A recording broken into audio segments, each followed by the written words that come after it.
Good morning, Sam. It is Thursday, August 19th, 2021. Today's the day when things really kick into gear, and we're getting ready to launch our canoes on Saturday morning. One of the things that I've been noticing rather closely while I've been here is my own relationship with work. So this canoeing trip is like technically work, it's technically a job, it's something I'm doing, but it's also supposed to be something fun. It's supposed to be a way that I get to know other people, it's a way in which I'm becoming more involved on campus, but because it's work, because it's technically work, I have a rather tricky relationship with some of that. Because you see, Sam, my relationship with work, I think, was defined in the latter part of high school. When I was going through the period of really intense acne, I found myself diving in, trying to find any sort of motivational videos, anything that would lift my spirits up.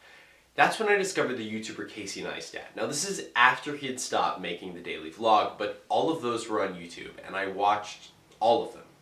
All of them. And in one of those videos, he talks about his relationship with work. And he said something that stuck with me. And I'm going to paraphrase it because the paraphrased version is what's stuck in my head. But he said, you can't be the smartest person in any given room. You can't be the prettiest. You can't necessarily be the tallest. But you can work the hardest. Because there's a lot of things in life we can't control. But work, or your work ethic, that's within your control. So I became determined to have the best work ethic of anyone in a room. I would outwork anyone else. All other things aside, if we just look at the numbers, that's performed relatively well in my life. The problem with all of this is that I have a very strange relationship with work. I lift work up on a pedestal. I look at it as something great, something that needs to be done.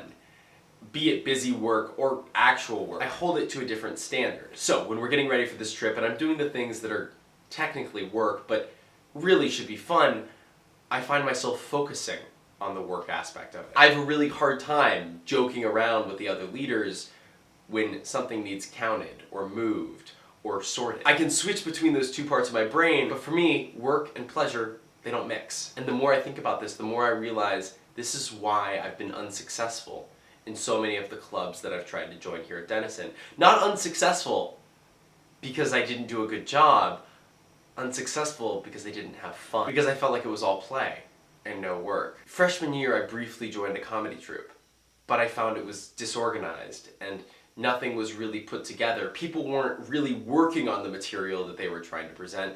They were mostly just having fun. I realize now the point of the club wasn't to perform the best comedy that we possibly could.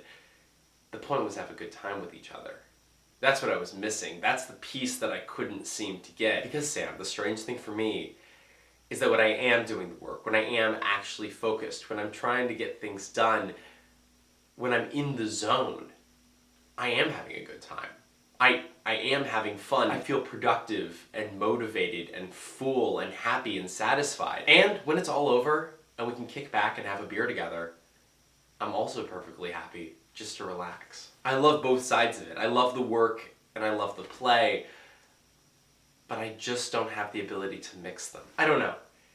It's something I'm tracking right now, something I'm interested in, and just something I wanted to share that has come up this week. Sam, I'll see you tomorrow.